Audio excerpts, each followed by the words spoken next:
Welcome to Al Hadi Foundation School.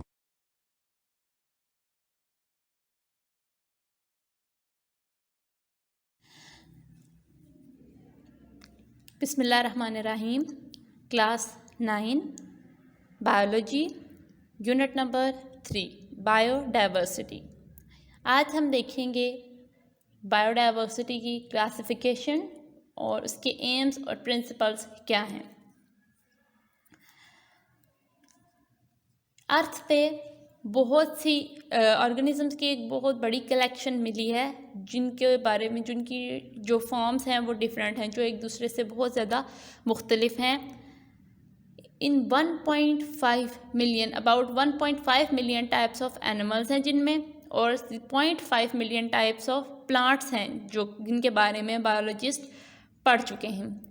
अब हम इस चैप्टर के स्टार्ट में देख चुके हैं that there are about 10 million kinds of organism. अब इन 10 मिलियन में से 1.5 मिलियन टाइप ऑफ एनिमल्स और 0.5 मिलियन टाइप्स ऑफ प्लांट्स जो हैं जिनके बारे में बायोलॉजिस्ट जानते हैं, यानी अबाउट 2% 2 मिलियन ऑर्गेनिजम्स ऐसे हैं जिनके बारे में बायोलॉजिस्ट जानते हैं। ये टोटल जो अर्थ पे ऑर्गेनिज्म रहते हैं उसकी एक बहुत ही स्मॉल परसेंटेज है। अब ये जो सारे ऑर्गेनिजम्स हैं इनकी जो कॉम्प्लेक्सिटी रेंज है वो वेरी स्मॉल सिंपलेस्ट बैक्टीरिया। आप देखें, अगर हम एक स्मॉल बैक्टीरिया लें, bacteria are the simplest organisms. एक बैक्टीरिया से लेके ह्यूमंस मल्टी सेलुलर ऑर्गेनिजम्स हैं जो कि कॉम्प्लेक्स सिस्टम रखते हैं। तो इनकी जो कॉम्प्लेक्सिटी रेंज है बैक्टीरिया से स्टार्ट होती है सिंपलिसिटी, और ह्यूमंस तक इतनी कॉम्प्लेक्स तक होती जाती है। अब ये जो सारे ऑर्गेनिजम्स हैं इनमें से कुछ ऑर्गेनिज्म कुछ सी पे रहते हैं, कुछ लैंड पे, कुछ वॉक करते हैं, some fly and other are stationary. कुछ ऐसे हैं जो रुके हुए हैं, फॉर एग्जांपल प्लांट्स जिनकी ब्रांचेस मूव करती हैं, रूट्स मूव करती हैं, लेकिन वो एक जगह पे स्टिल हैं।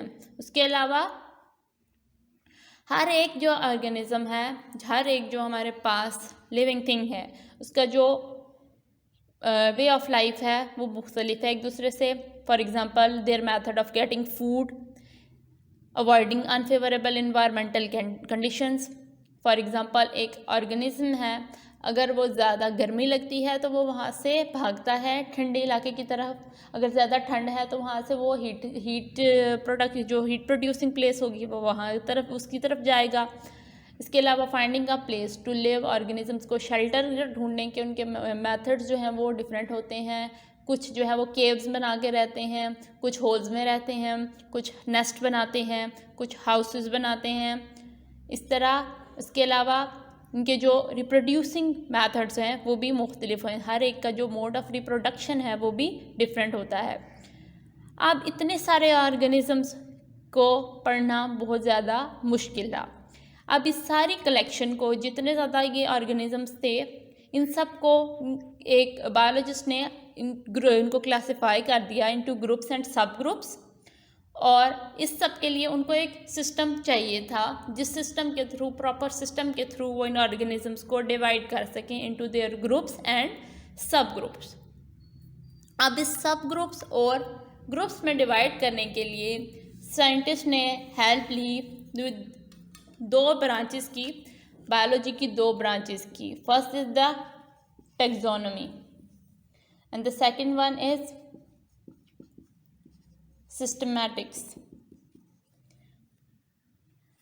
Taxonomy, unit number 1, first topic divisions and branches of biology। उसमें हमने टैक्सोनॉमी की डेफिनेशन पढ़ी थी कि टैक्सोनॉमी वो ब्रांच है जो ऑर्गेनिजम्स की क्लासिफिकेशन से डील करती है, यानी इस ब्रांच को स्टडी करते हैं हम, और के ये देखने के लिए कि हम ऑर्गेनिजम्स को किस तरह से उनकी मुख्तलिफ ग्रुप्स और सब ग्रुप्स में डिवीजन करते हैं। अब हमारे पास जो सिस्टमैटिक्स आ जाती है, सिस्टमैटिक्स वो ब्रांच है जो कि क्लासिफिकेशन भी करती है, उसके अलावा वो जो एवोल्यूशनरी हिस्ट्री है उस ऑर्गेनिज़म की, यानी कि उस ऑर्गेनिज़म ने एवोल्यूशनरी चेंजेस के साथ साथ खुद में क्या क्या अडॉप्टेशंस लाई हैं, वो कैसे अडॉप्टेड है, उन सब चीज़ों के बारे में भी हमें बताती है। तो इन दोनों ब्रांचेस की स्टडी को जो है बेस बनाते हुए उनको उनकी क्लासिफिकेशन शुरू की गई ऑर्गेनिजम्स की, जिसमें जो मेन एम था, सबसे पहला एम ये था कि जो ऑर्गेनिजम्स हैं उनकी ग्रुपिंग इस तरह से की जाए कि उनकी सिमिलैरिटीज़ और डिससिमिलैरिटीज़, उनके दरमियान जो डिफरेंसेस हैं और जो सिमिलैरिटीज़ हैं उसको बेस बनाते हुए उनको ग्रुप्स में रखा जाए ताकि उनकी स्टडी करना इजी हो। सेकेंडली कि उनके जो एवोल्यूशनरी रिलेशनशिप्स हैं उनको भी ढूंढा जाए ताकि उसको भी हम बेस बनाकर उनकी ग्रुप्स और सब ग्रुप्स में डिवीजन कर सकें। अब हम देखते हैं basis of classification. Classification basically base करती है on the relationship among organism and such relationship is got through similarities in characteristic. Classification को रखा जाता है कि दो ऑर्गेनिजम्स हैं तो उन दोनों ऑर्गेनिजम्स के अंदर क्या सिमिलैरिटीज़, उनके जो कौन कौन से करेक्टर्स हैं वो आपस में मैच करते हैं। अगर दो मुख्तलिफ स्पीशीज़ हैं तो उनके जो ऑर्गेनिजम्स हैं उनके करेक्टर सेम हैं तो उनको फिर एक ही ग्रुप में रखा जाएगा। इसी तरह से ये जो सिमिलैरिटीज़ हैं ये हमें बताती हैं कि कोई दो स्पीशीज़ हैं तो उनका को किस एवोल्यूशनरी पॉइंट पे उनकी हिस्ट्रीज जो है वो मैच करती हैं। फॉर एग्ज़ाम्पल हम देखते हैं कि स्पैरो और पिजन एक दूसरे से क्लोजली रिलेटेड हैं। Why? Because sparrow is a bird and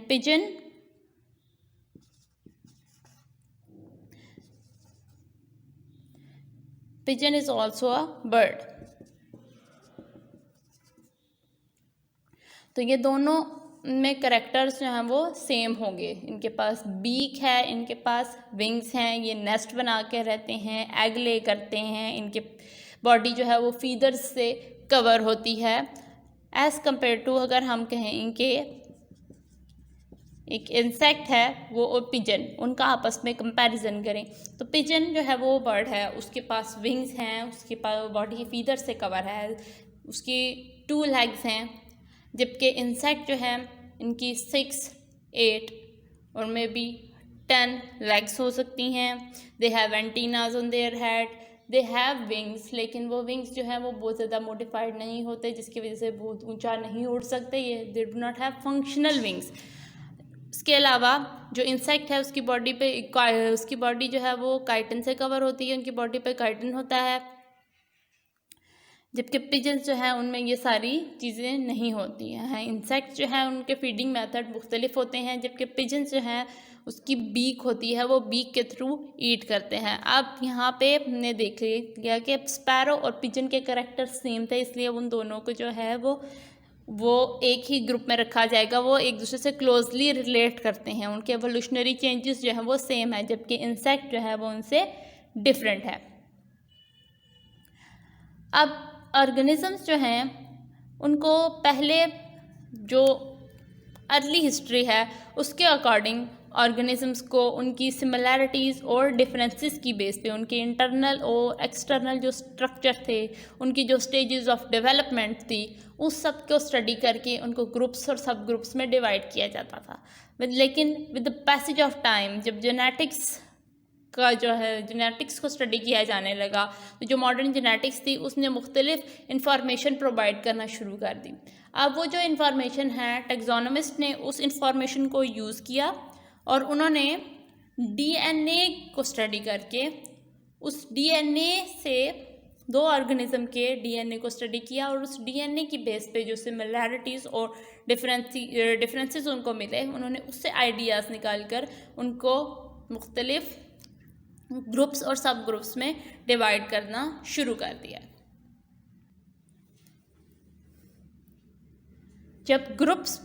जब ऑर्गेनिजम्स को डिवाइड किया जाता है इनटू ग्रुप्स और सब ग्रुप्स, तो वो जो हमारे पास ग्रुप्स बनते हैं उनको हम कहते हैं टैक्सोनॉमिक कैटेगरी। या तो ये टैक्सोनॉमिक कैटेगरी कहलाएगी या हम इसको सिंपली एक टैक्सा कहेंगे, लेकिन टैक्सा का वर्ड हम यूज़ करते हैं फॉर प्लूरल, सिंगुलर के लिए हम यूज़ करेंगे फॉर टैक्सोन। अभी जो टैक्सोन है ये एक लैडर सिस्टम बनाते हैं, यानी नीचे से ऊपर की तरफ। फॉर एग्ज़ाम्पल हम जो टैक्सास टोटली यूज़ करते हैं,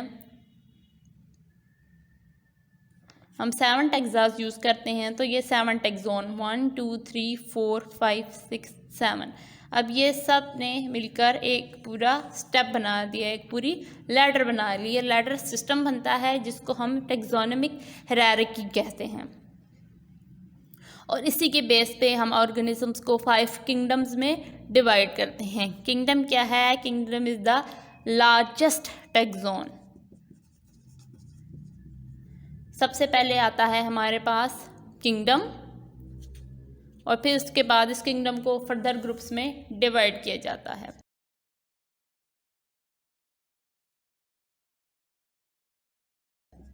किंगडम के बाद आ जाता है हमारे पास second taxon is the phylum. Animal के केस में फाइलम होता है, प्लांट्स के केस में it is a division. Third जो टैक्सोन आता है हमारे पास that is a class. Fourth taxon is order. Fifth one is the family.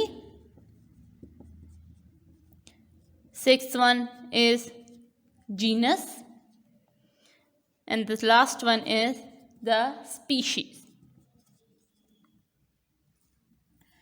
एक जो किंगडम होता है वो लार्जेस्ट क्लास, एक सबसे बड़ा ग्रुप होता है ऑर्गेनिजम्स का। फाइलम या division, it is a group of related classes. A class is a group of related orders. An order is a group of related families. A family is a related group of genus, and a genus is a related group of species. And species is a group of similar organisms. अब हम इस पूरे system को, इस taxonomic hierarchy को base बनाते हुए, इसको अपने सामने रखते हुए मुख्तलिफ ऑर्गेनिजम्स की देख करते हैं ज़रा क्लासिफिकेशन। अब हम सबसे पहले ह्यूमन की करते हैं। ह्यूमंस को हम रखते हैं in the kingdom animalia.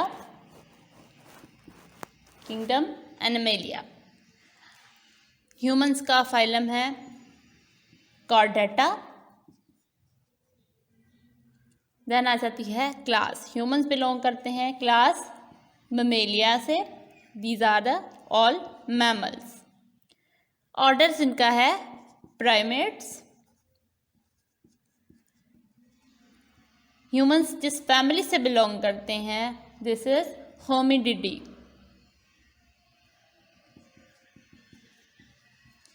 Genus आ जाता है हमारे पास Homo. Now species is the sapiens.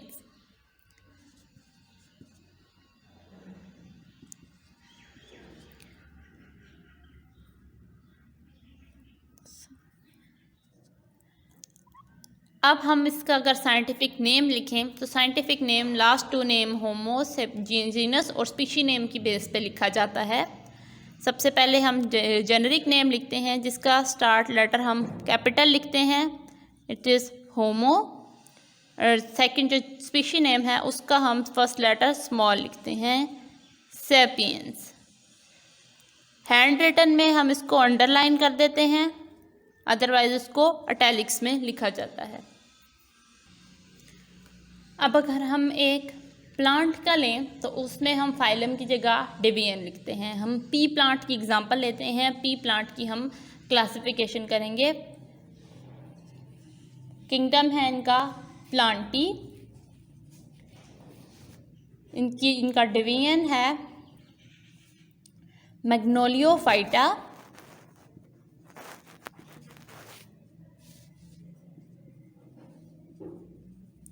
Class है मैग्नोलियोप्सिडा।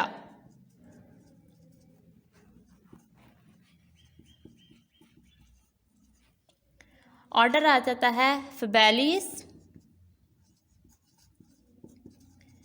फैमिली आ जाती है पी प्लांट की फैबेसी,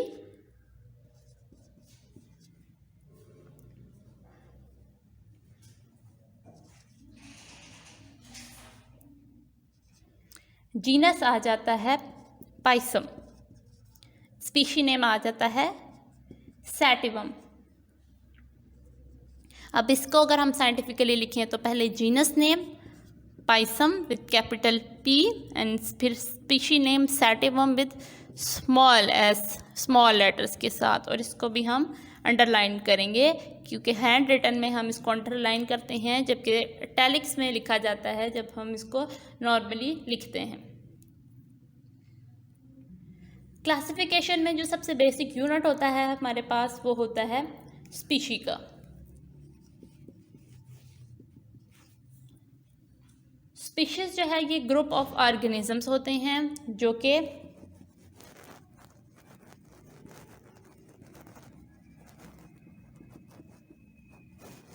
ये ऑर्गेनिज्म एक दूसरे से फ्रीली इंटरब्रीड कर सकते हैं। इनके जो हैं ऑफस्प्रिंग और ये जब फ्रीली इंटरब्रीड करते हैं एक दूसरे से तो एज अ रिज़ल्ट ये फर्टाइल ऑफस्प्रिंग प्रोड्यूस करते हैं। फर्टाइल ऑफस्प्रिंग यानी ऐसे ऑफस्प्रिंग जो आगे रिप्रोडक्शन का प्रोसेस कर सकते हैं, जिनसे आगे generation to generation new organisms produce होंगे, लेकिन ये एक दूसरे से अलग होते हैं। अपनी जो इनकी नेचर होती है उसके अकॉर्डिंगली इनको डिफरेंट ग्रुप्स में रखा जाता है। हर एक जो स्पीशी होती है उसके मुख्तलिफ स्पेशल स्ट्रक्चर्स होते हैं, उनके इकोलॉजिकल और जो बिहेवियरल उनके जो करेक्टर्स होते हैं वो एक दूसरे से डिफरेंट होते हैं।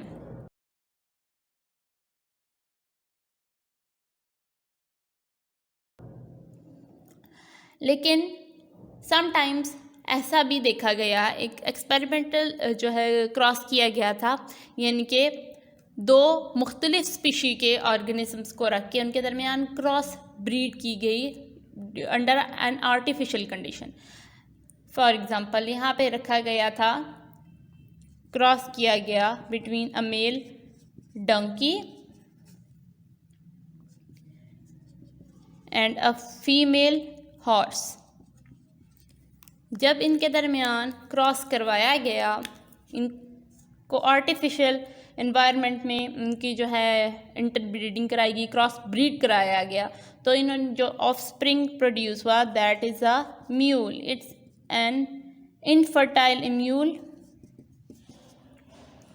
यानी कि ऐसा ऑर्गेनिज्म प्रोड्यूस हुआ जो कि फर्टिलिटी नहीं रखता था, जो आगे रिप्रोडक्शन का प्रोसेस नहीं कर सकता था। तो इसलिए दो ऑर्गेनिजम्स का एक ही स्पीशीज से बिलोंग करना ज़रूरी है to interbreed and produce fertile offspring.